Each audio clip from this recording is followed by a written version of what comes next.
Assalamualaikum warahmatullahi wabarakatuh.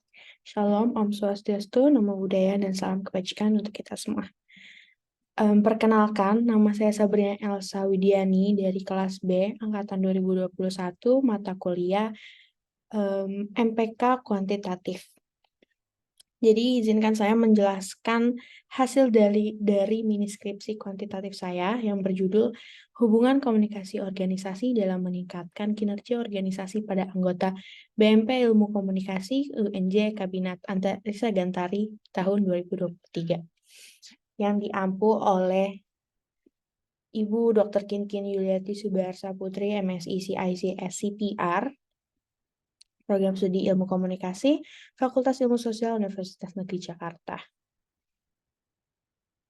Yang pertama ada bab 1 yaitu pendahuluan yang berisikan latar belakang.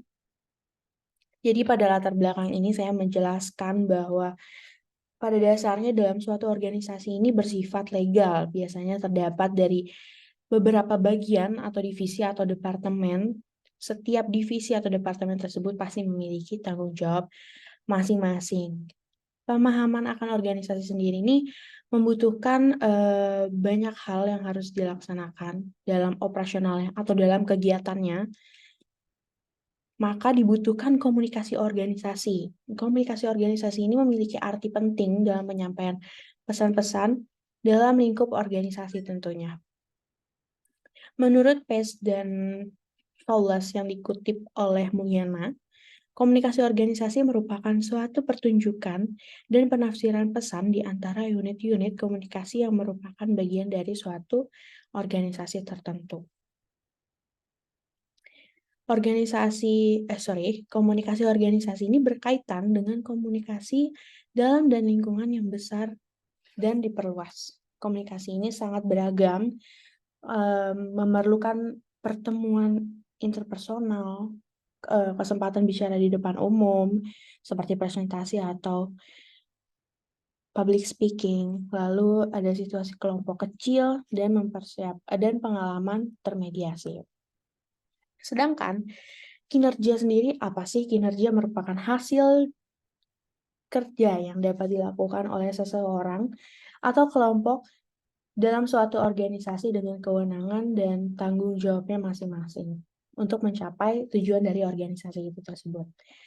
Nah, faktor yang mempengaruhi kinerja karyawan atau kinerja anggota dalam suatu perusahaan atau sebuah organisasi yaitu efektivitas komunikasi organisasi.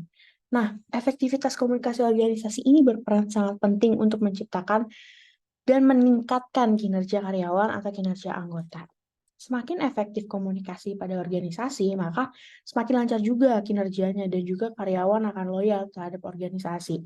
Sehingga karyawan dapat menyelesaikan tugas dan tanggung jawabnya dengan baik. Dilansir dari victorynews.id, komunikasi organisasi dapat memberikan wawasan yang berharga dan dapat mendukung kualitas dan produktivitas setiap individu atau maupun kelompok yang memiliki tujuan bersama. Maka hal ini memungkinkan anggota kelompok untuk memahami peran masing-masing individu dan bagaimana mereka dapat berkontribusi mencapai tujuan bersama. Maka dapat saya simpulkan berdasarkan uraian yang ditulis pada bagian pendahuluan atau latar belakang di atas ini, kinerja dalam sebuah organisasi akan meningkat dan semakin efektif jika terdapat komunikasi pada organisasi tersebut. Maka dari latar belakang yang sudah dipaparkan, dilakukanlah penelitian dengan judul Hubungan Komunikasi Organisasi dalam Meningkatkan Kinerja Organisasi pada Anggota BMP Ilmu Komunikasi UNJ Kabinet Antariksa Gantari tahun 2023. Lalu masuk ke perumusan masalah, yaitu apakah terdapat hubungan komunikasi organisasi dalam meningkatkan kinerja organisasi pada anggota BMP Ilmu Komunikasi Kabinet Antariksa Gantari tahun 2023.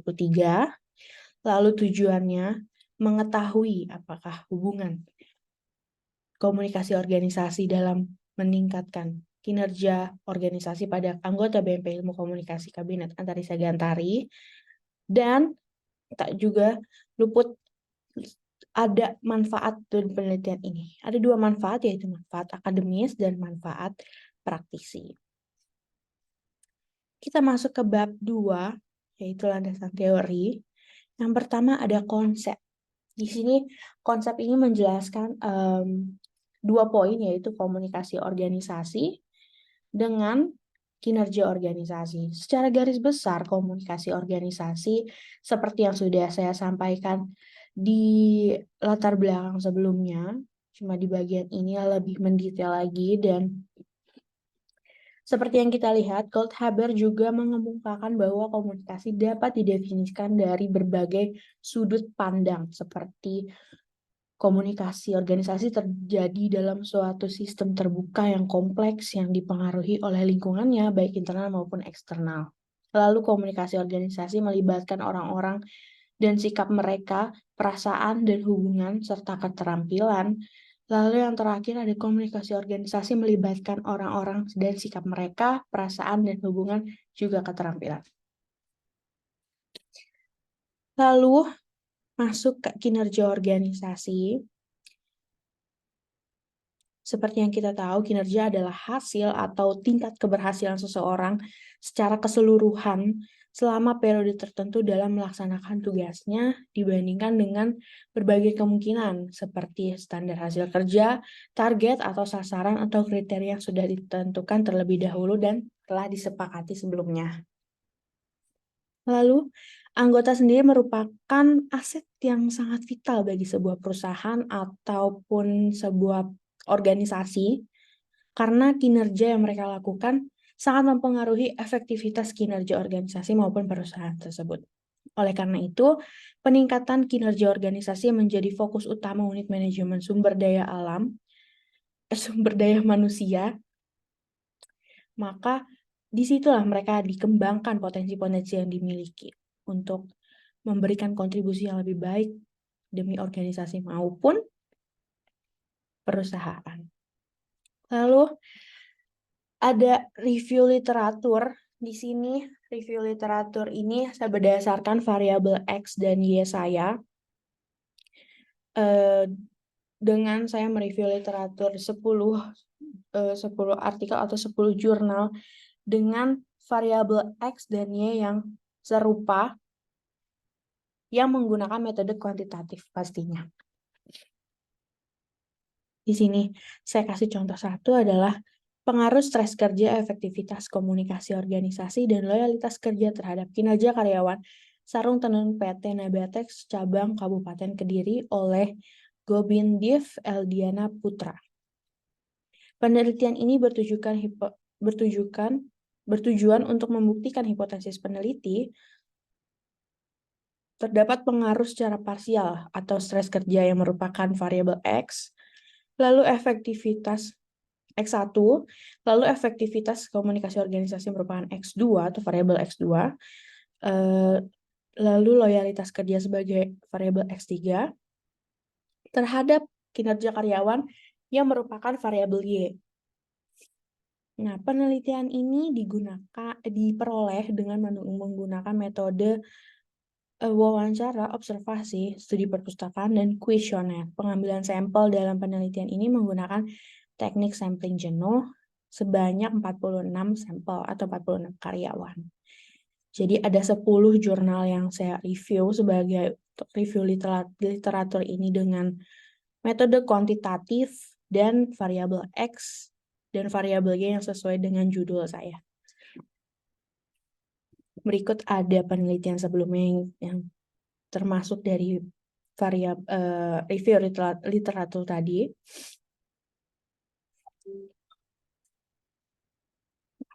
Masuk ke variabel X. Variabel X merupakan variabel bebas yang biasa disebut juga variabel independen. Variabel bebas ini merupakan variabel yang menyebabkan perubahan atau munculnya variabel terikat. Nah, biasanya digambarkan dengan suatu keadaan atau nilai yang kejadiannya mengubah keadaan atau nilai dan kejadiannya. Variabel bebas ini seringkali ada terlebih dahulu atau disertai dengan variabel lain. Variabel ini dilambangkan dengan variabel X. Lalu yang selanjutnya ada variabel Y. Variabel Y ini merupakan variabel yang terikat atau independen. Variabel ini terstruktur sehingga ilmu pengetahuan menjadi variabel karena adanya perubahan dari variabel lain.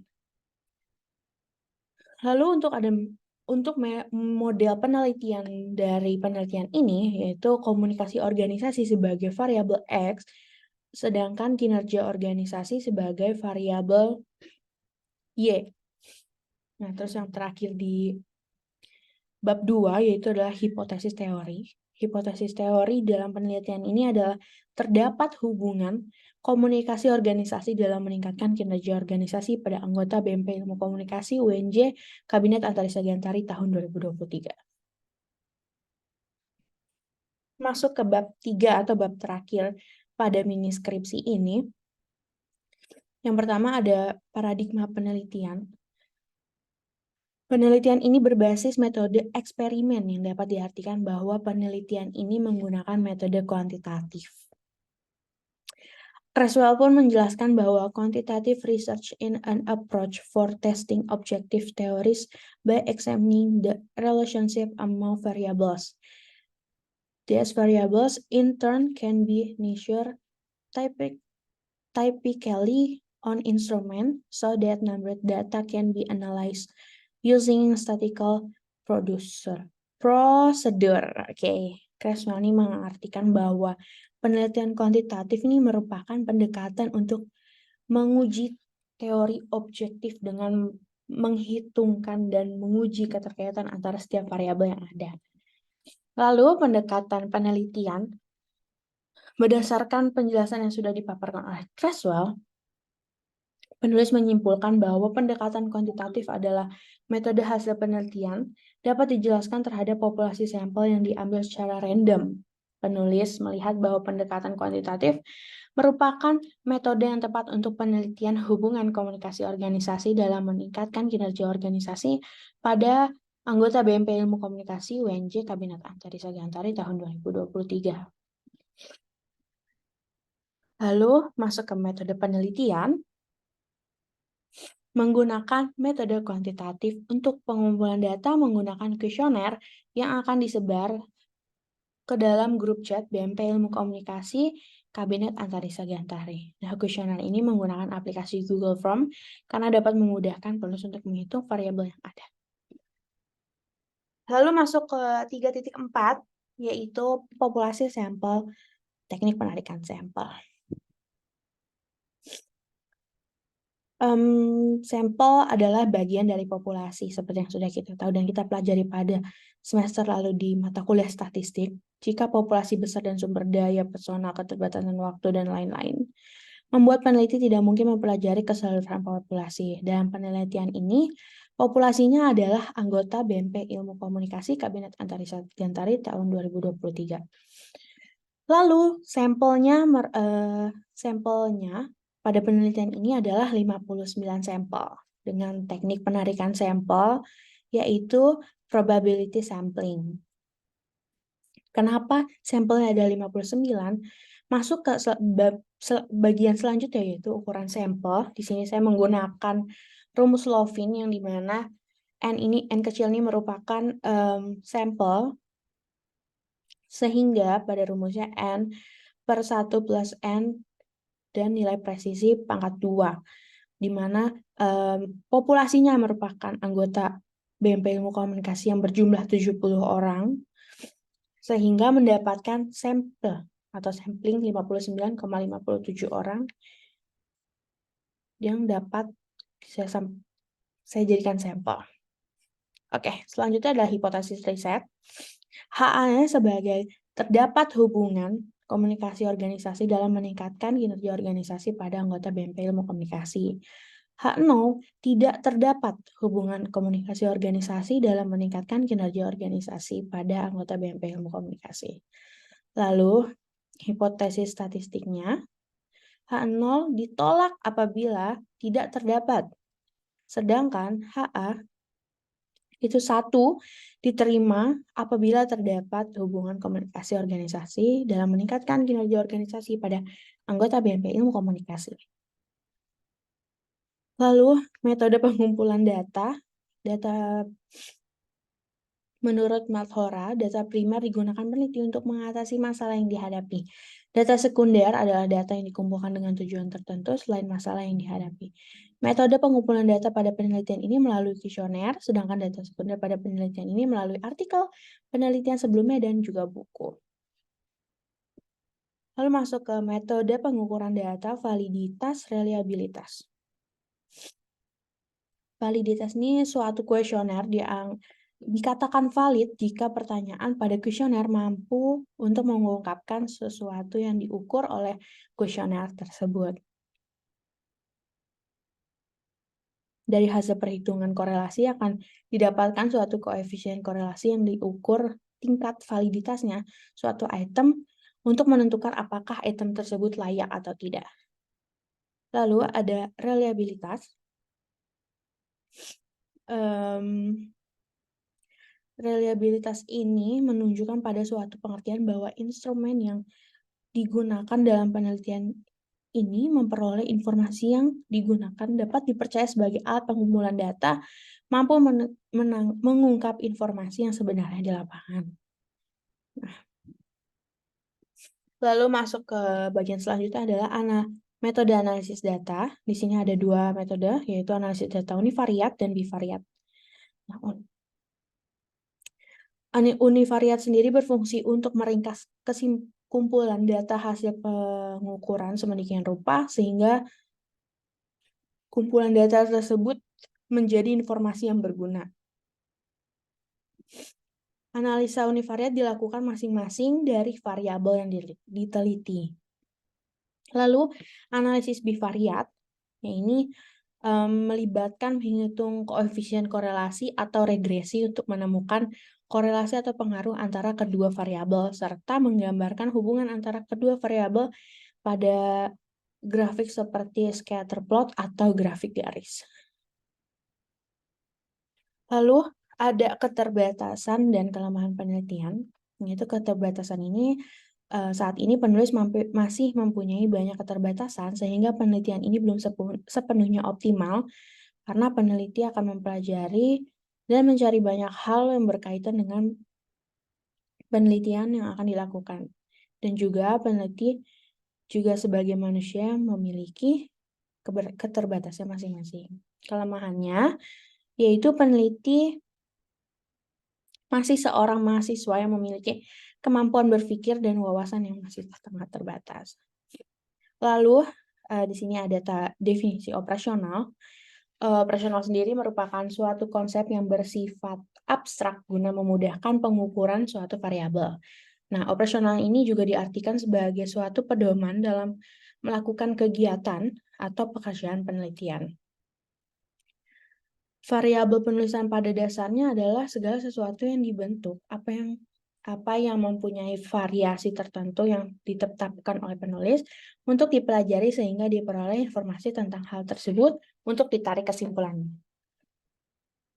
Lalu masuk ke subbab terakhir yaitu operational concept atau bisa kita sebut tabel OKA.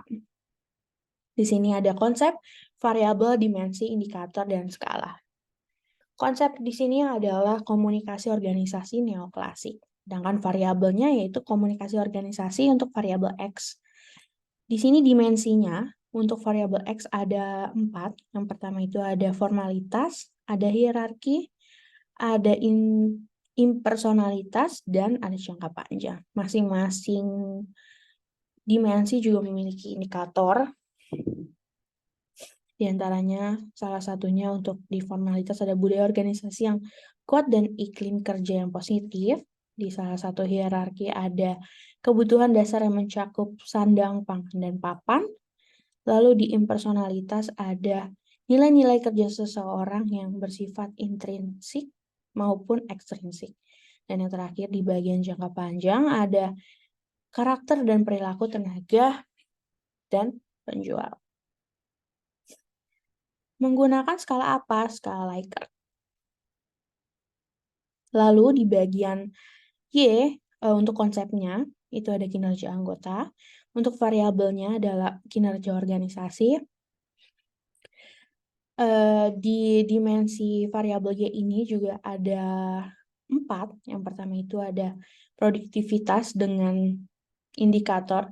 Salah satunya adalah kuantitas kerja. Lalu ada responsibilitas. Salah satu indikatornya adalah kejelasan, tanggung jawab, dan wewenang.